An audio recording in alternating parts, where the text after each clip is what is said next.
É uma alegria, é um privilégio estar podendo louvar o Senhor, adorar o Senhor. Amém? Pois todos pecaram, estão destituídos da glória de Deus, sendo justificados gratuitamente por sua graça, por meio de redenção que há em Cristo Jesus. Pode se assentar?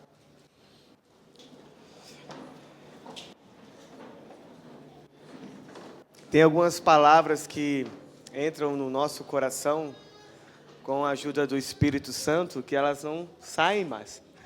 Que às vezes, em momentos de dificuldade ou momentos de alegria, o Espírito Santo nos traz a memória, né? E essa é uma palavra que eu já li várias vezes, mas nunca foi de trazer a memória em algumas circunstâncias da minha vida. E, como alguns sabem, nós passamos uma virada de ano com mudanças, retornando para a Cafelândia. E além das mudanças físicas de trabalho, de casa, nós entendemos que era uma mudança de vida, né? Que era um novo tempo, né? E começamos a orar nesse sentido alguns meses antes até de mudar. E comecei a orar e comecei a pedir para o Senhor, só que as coisas não mudavam, né? As circunstâncias não mudavam. Eu falei, Senhor, mas esse é o novo tempo, né? Eu não estou vendo esse novo tempo e as dificuldades aumentando e as circunstâncias. E o Senhor tocou o meu coração e falou assim, é um novo tempo onde você vai colocar em ordem a sua vida, a sua casa, a sua família. Então, e eu comecei a meditar e orar e veio essa palavra no meu coração, porque nós começamos às vezes a buscar coisas e esquecemos do mais importante, que é a salvação. Então, primeiramente, falou que você tem que ter certeza da sua salvação, porque das outras coisas não vão adiantar nada sem a salvação, né? 1 Coríntios lá, 15, 19, fala que aquele que crê em Jesus só pelas coisas desse mundo, né, são os mais que precisam de compaixão. E essas circunstâncias são coisas desse mundo. E o Senhor falou, vamos colocar em ordem, vamos primeiro colocar a salvação em primeiro lugar. Que depois as outras coisas serão acrescentadas. E nessa ordem, às vezes eu sou um pouco emotivo, às vezes eu choro. É porque só eu sei o que eu passei para estar aqui, né? Antes de ter até a minha esposa. E até com a minha esposa e minha família, a gente sabe o que a gente passou para poder estar aqui. Não por estar aqui na frente, mas estar diante do Senhor e poder adorar Ele, poder servir Ele. E em Romanos, ali, Paulo diz assim, que todos pecaram, né? As pessoas estavam com um pouco de dúvidas, as pessoas estavam discutindo, porque eles criam na bondade de Deus, na soberania de Deus, né? Que Deus podia fazer todas as coisas, que Deus era capaz, mas começaram a duvidar quem que merecia, quem que não merecia, quem que podia, quem que era primeiro, quem que não era primeiro. E Paulo, se você ler a carta de Romanos ali, se você estudar ali, você vê que Paulo tentou ser o mais claro possível, para que não haja dúvida.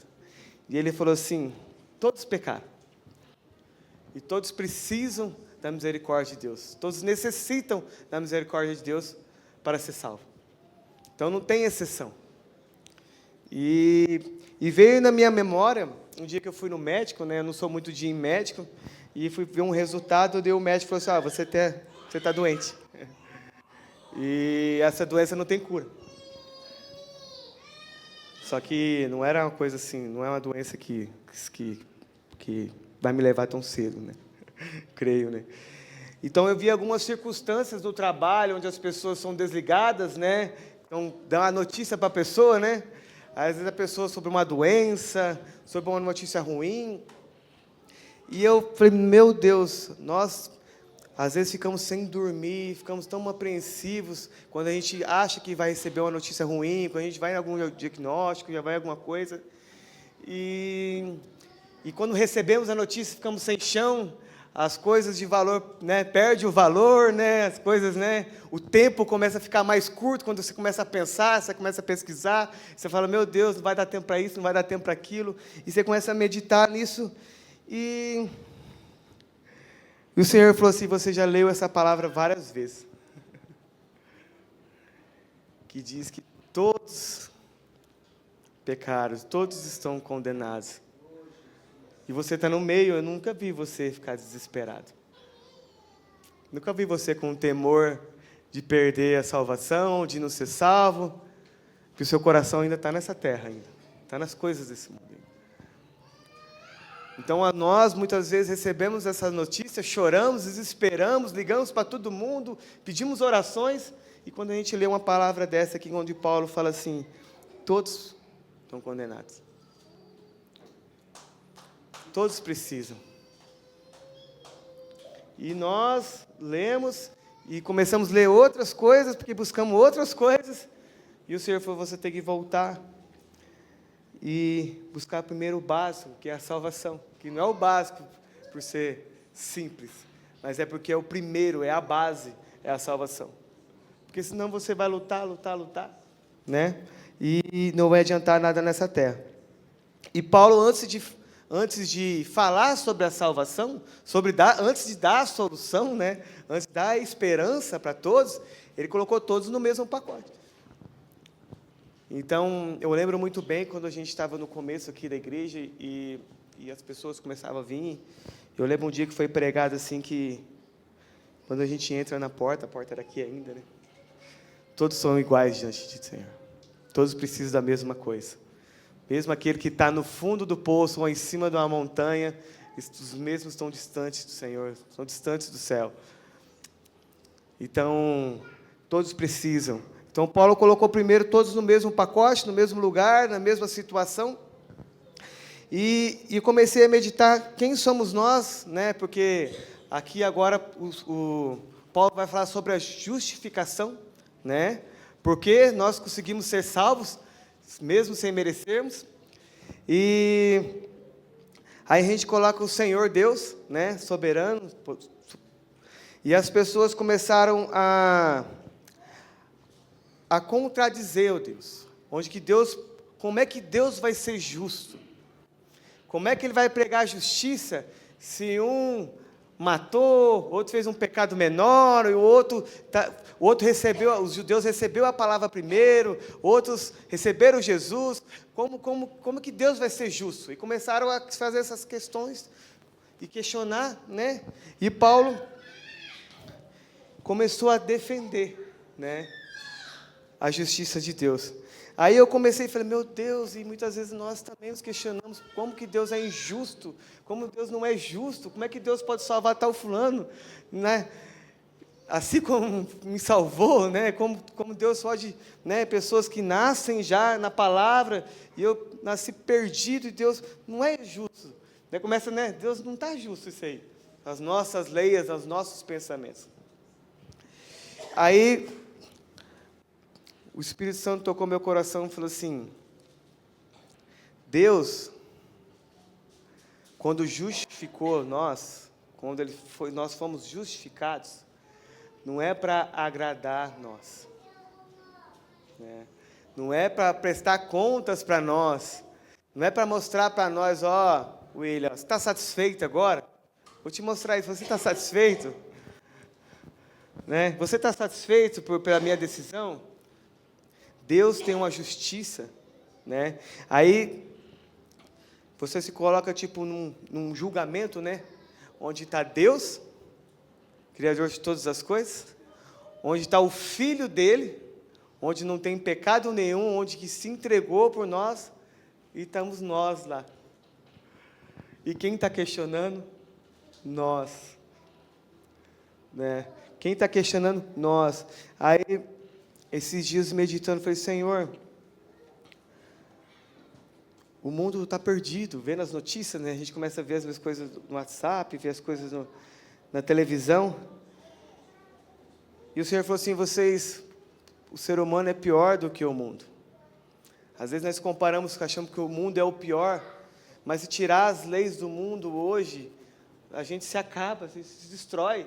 Se você tirar as leis do trânsito, deixar as pessoas dirigir aí, as pessoas se destroem. Se falar que não tirar as polícias aí, falar, ninguém vai ser preso por mais nada, se tirar as pessoas que socorrem, tudo, a gente se destrói um ao outro, porque somos maus.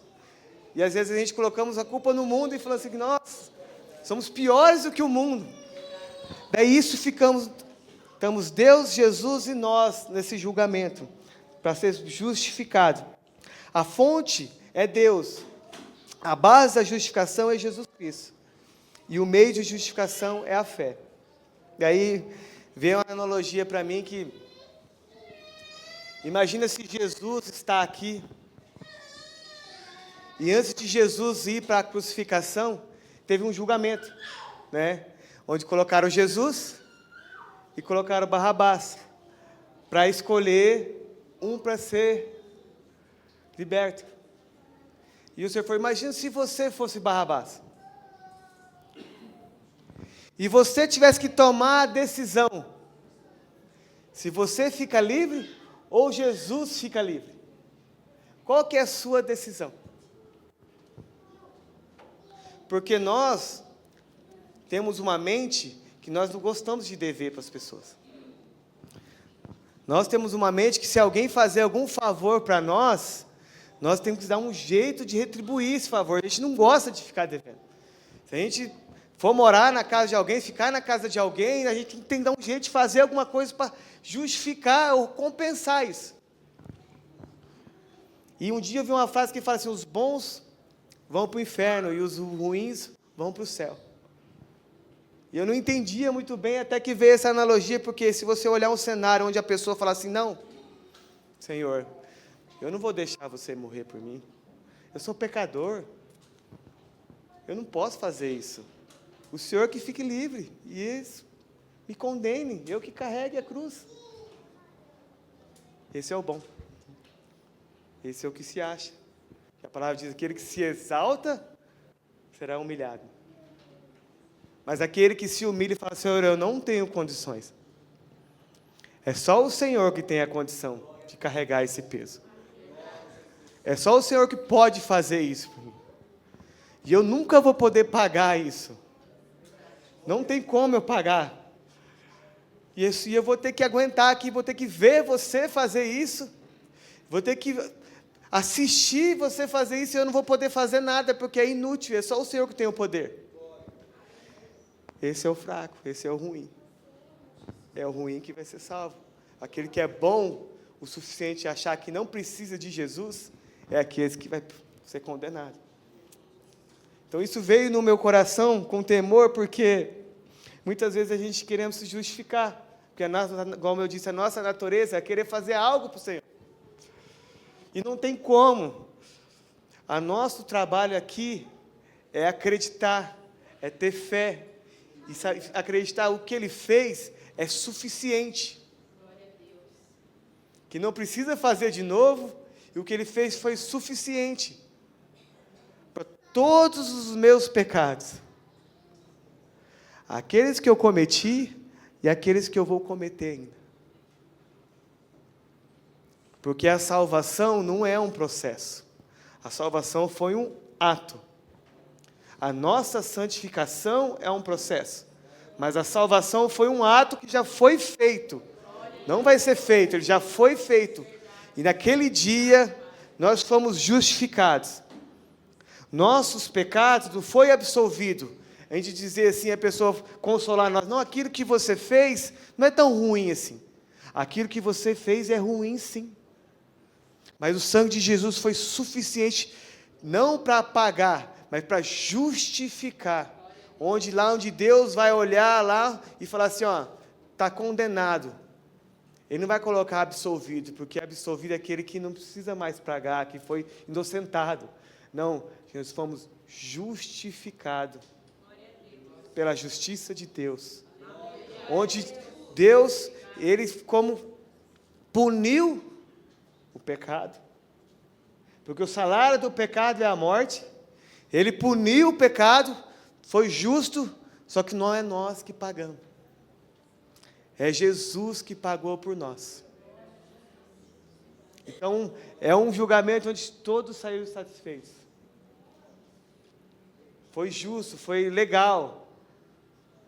Porque alguém teve que pagar e Jesus pagou, não foi perdoado. Porque Deus, Ele nos perdoa, não perdoa o pecado. No Pai Nosso diz, nos perdoai, como nós perdoamos os que nos ofendem. Não perdoa o pecado, aquilo que eu fiz não é errado mais. Senhor, aquilo que eu fiz eu quero continuar fazendo, não quero que seja errado mais. Não, Ele vai nos perdoar e aquilo que eu fiz, Jesus vai pagar. Aí você diz assim, então eu posso continuar pecando? Porque agora eu já fui salvo, já fui justificado, agora eu vou continuar pecando e Jesus está na conta de Jesus, o saldo é positivo, né? Não tem fim. E esse privilégio de justificação são só para aqueles que já nasceu de novo. Que morreu para viver em Cristo Jesus. Então, se você sentir que é salvo e você continuar pecando, você nunca nasceu de novo.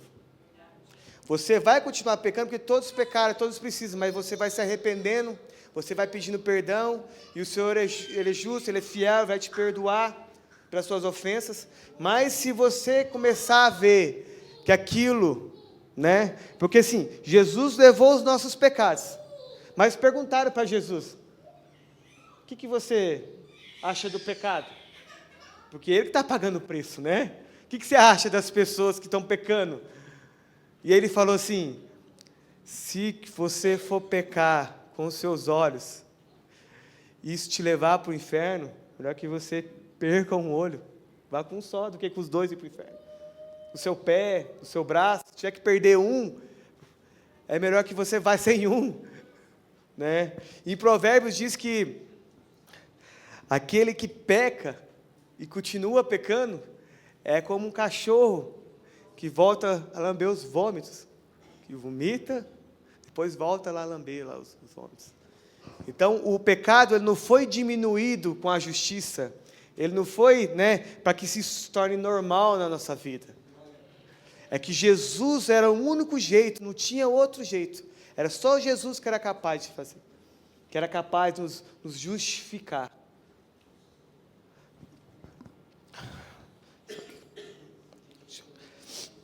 E agora eu quero falar um pouquinho sobre o nosso trabalho agora, que é acreditar. Porque até então, eu estava bem resolvido nessa parte. Eu estava bem resolvido na questão da salvação, eu estava bem tranquilo até o Senhor tocar o meu coração e falar que eu preciso só de fé, né? Parece que é tão fácil, né? É só acreditar que Jesus fez. Só que daí o Senhor começou a me refletir e falar, mas as suas atitudes não é de quem está acreditando. Por mais que você fale, por mais que você ore, por mais que você lê, mas as suas atitudes não é de quem está acreditando que é salvo. Não é de quem não está preocupado mais com as coisas desse mundo e mais sim com as coisas do céu. Porque eu estou vendo que você está abatido, você está cansado, mas as suas atitudes não estão correspondendo. E eu comecei a pedir perdão para o Senhor, e Ele começou a me moldar a questão da fé que eu preciso ter em Jesus. Porque a fé não é só um pensamento positivo. A nossa fé não pode ser só um pensamento positivo, onde que se amanhã for negativo, a nossa fé cai lá embaixo. Se for positivo, a gente dormir hoje e fala, nossa, tomara que consiga, eu acredito que amanhã vai dar certo isso. Aí amanhã dá certo, nossa, minha fé, eu estava com fé mesmo. Aí se não der certo, era pouca fé. Então não é só um pensamento positivo, não é só acreditar que vai dar tudo certo, não é só um achismo, né, que a gente começa a deduzir as coisas e achar que vai acontecer, que achar que é por isso. A nossa fé não é só sentir, né, a nossa intuição, Estou sentindo, nossa, está vindo coisa boa aí, né? A gente começa a sentir isso. E quando o pastor falou que a gente vai estudar mais a Bíblia, né? E o Senhor falou, a fé sem entendimento é superstição. Se você não entender aquilo que você está acreditando, se você não entender, se você não ler, né? Se você não acreditar que o Senhor deixou essa Bíblia aqui, o que está escrito aqui é verdade, se você não entender e colocar, entrar, descer no seu coração e você acreditar, isso é fé. Fé, porque assim, ó, todas as revelações que tem nas igrejas, todas as revelações que tem, né, as pessoas, promessas, se você perceber, todas as pessoas que fazem isso, todas as pessoas que recebem isso, as pessoas orientam o quê? Vê lá se condiz com a Bíblia. Vê lá se está certo isso na Bíblia. Ah, eu acho que é para fazer assim, assim, porque veio, então é de Deus. Vê se está na Bíblia. Nem tudo que é bom vem de Deus. Nem tudo que é ruim vem do diabo. Então vê se está na palavra.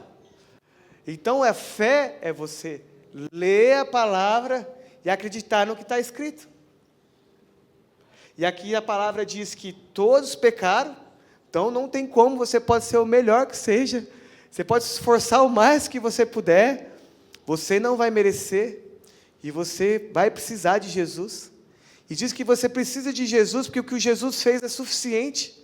Ele levou para si todos os pecados, e nos deu o direito da salvação, da vida eterna.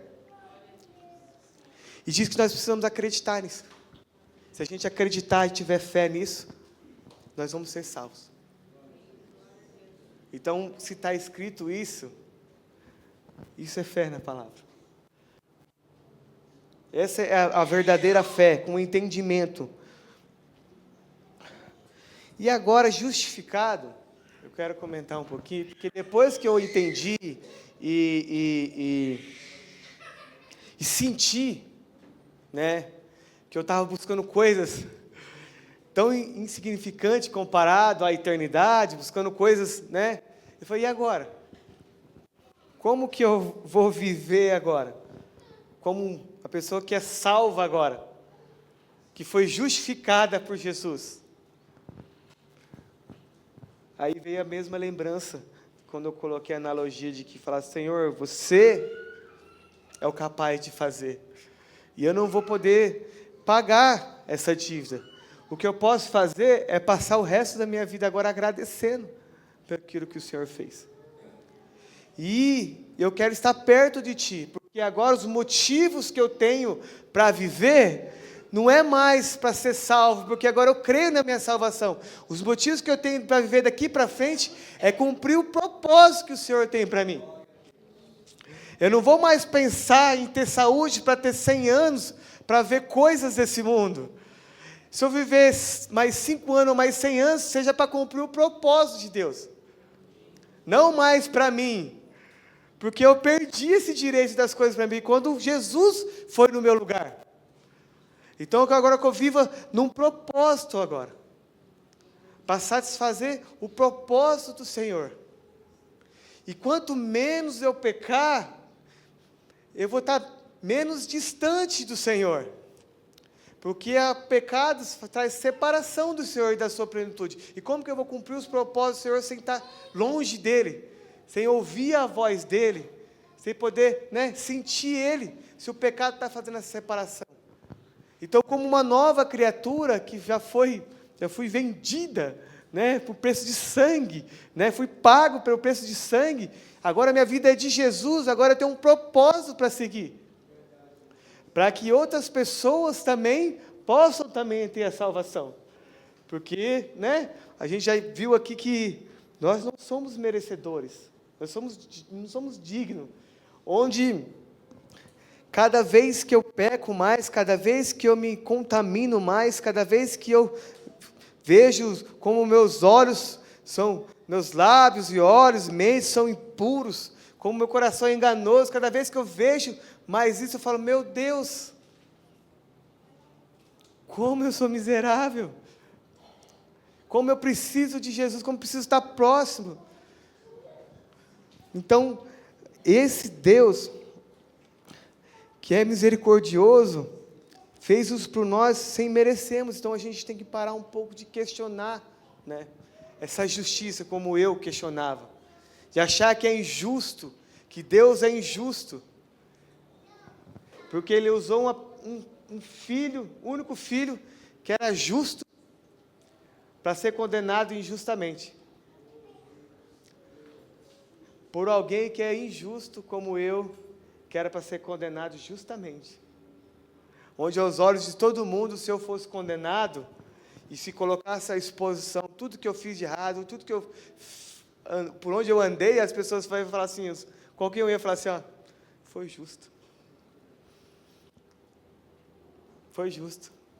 Eu ia achar que é justo, pelas coisas que eu já fiz. Mas alguém que é justo, que foi condenado injustamente por mim, pagou e falou assim, agora que eu comprei você com o meu sangue, eu quero que você viva agora para meu propósito, para as pessoas verem. Muitas pessoas aqui, antes de me converter, eu não conhecia.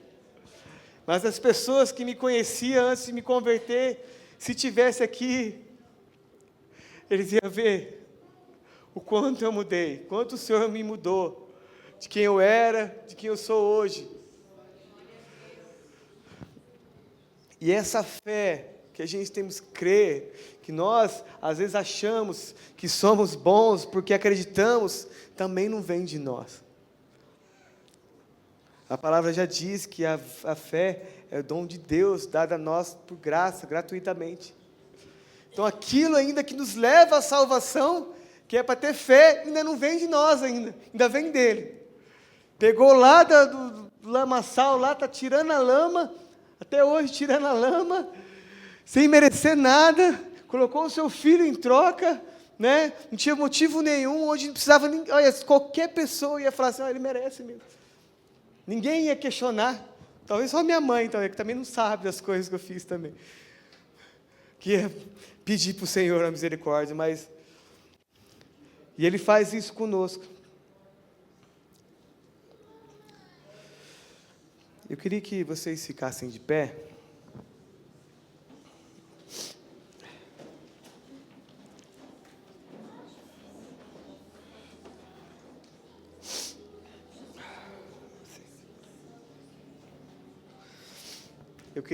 Eu não tenho o hábito, mas quando eu entrei aqui, eu senti de orar, né, para as pessoas que, assim como eu, achou que veio com um defeito quando nasceu, que veio com uma deficiência, alguma coisa está errado, porque eu não preciso meditar muito para saber que tem alguma coisa errada, né? A minha mente, por quanto eu tenho que estar lutando contra a carne, sabe? Porque nós, quando o médico fala para você, ó, você tem que fazer exercício, porque senão você vai morrer. A gente começa, né? Você tem que parar de trabalhar, senão você vai morrer. Né? A gente começa a despertar, começa a mudar, e é porque a vida está em jogo. Um tempo atrás eu fui no trabalho e passaram um veneno lá, a gente foi trabalhar no domingo, lá chegou lá, passaram um veneno lá, e ninguém sabia o porquê, e começaram a questionar, e a gente falou, vamos trabalhar, né? Deve ser inofensivo e tal. Aí chamou o cara, ficamos esperando o cara chegar, e o cara chegou e falou assim, vocês não podem ir trabalhar. E todo mundo queria trabalhar, né? 100%. Vocês não podem trabalhar porque é risco de vida. Ixi, todo mundo já passou o crachazinho, foi embora. Não ficou ninguém arriscou trabalhar porque era risco de vida ou morte. Só que esquecemos que também a nossa carne também não quer morrer. Quando você ameaça ela de morte, a nossa carne, ela também luta. Ela também gruda em nós, assim, não quer sair. Porque quando você começa a estudar, começa a se quebrantar, e você fala assim, eu vou matar minha carne. A carne começa... Nossos pensamentos, né? Então, eu queria orar Porque muitas vezes nós pensamos que nascemos na família errada. A gente se coloca no lugar de outra pessoa e fala, nossa, eu tinha nascido naquela família. Eu estou no lugar errado. Eu nasci da forma errada. Eu me olho no espelho e falo assim, não está certo isso aqui. Por que Deus fez assim? Eu acho que tem alguma coisa errada. Não estou no trabalho que eu queria, né? Não estou na cidade que eu queria. Acho que alguma coisa está errada, porque muitas vezes a gente acha que Deus fez errado. Eu quero orar, porque não tem nada de errado. Você não veio com defeito, não veio no lugar errado. Deus não erra. Só que Ele tem um propósito, que é diferente para cada um. E muitas vezes a gente quer o propósito da outra pessoa. Mas Deus tem um propósito para você. Que primeiro é a salvação. Que é um ato que Jesus fez, que a gente tem que crer para ser salvo. E depois o processo de santificação. Que vai desde o dia que você se torna uma nova criatura, até o dia, que é o último dia, onde vai ser o seu julgamento. Onde você vai para o céu. Então vamos fechar os nossos olhos. Senhor Jesus, oh Pai, esse sentimento, Pai, vem em nosso coração sem pedirmos, Pai. Nossos olhos, Senhor, muitas vezes são levados por coisas, Pai. Por olhar as coisas de outras pessoas, a vida de outras pessoas. E acharmos que nós não temos uma vida que merecemos, Pai. Olhar por vaidade, Pai, coisas, Pai. E achamos que merecemos, Pai. Que o Senhor errou, Senhor Jesus. Queremos pedir perdão para o Senhor. Porque o Senhor me escolheu antes de eu nascer, Pai. O Senhor me escolheu, Senhor Jesus. Escolheu todos nós. E viemos a esse mundo com um propósito, Senhor. Ajuda-nos, Senhor, a enxergar, Senhor. Abra nossos olhos, Senhor, os nossos ouvidos. Senhor, queremos ouvir de Ti qual que é o nosso propósito nessa terra, Pai. Oh, Senhor Deus, que essa salvação, Senhor Jesus, que essa fé em Cristo, com o entendimento da palavra, Pai. Oh, Senhor Jesus, seja verdadeiramente em nossas vidas, Senhor Jesus. Que os nossos passos aqui para frente, Senhor, não sejam só apenas para buscar a salvação, porque cremos que somos salvos, Senhor. Mas buscar a Ti, a Sua plenitude, e podemos cumprir o nosso propósito aqui nessa terra, Senhor Jesus. Oh, Senhor Jesus, sonda cada coração aqui, Pai. Perdoa-nos, Senhor, pelos nossos olhares impuros, por nossa mente impura, um coração impuro, enganoso. Senhor, muitas vezes o que queremos fazer não fazemos, Senhor, mas o mal nós fazemos. Queremos que o Senhor nos perdoe, Senhor Jesus. E queremos ter um coração agradecido, Senhor, aquebrantado pelo que Jesus fez por nós, sem merecermos, Senhor Jesus. Em nome de Jesus, amém.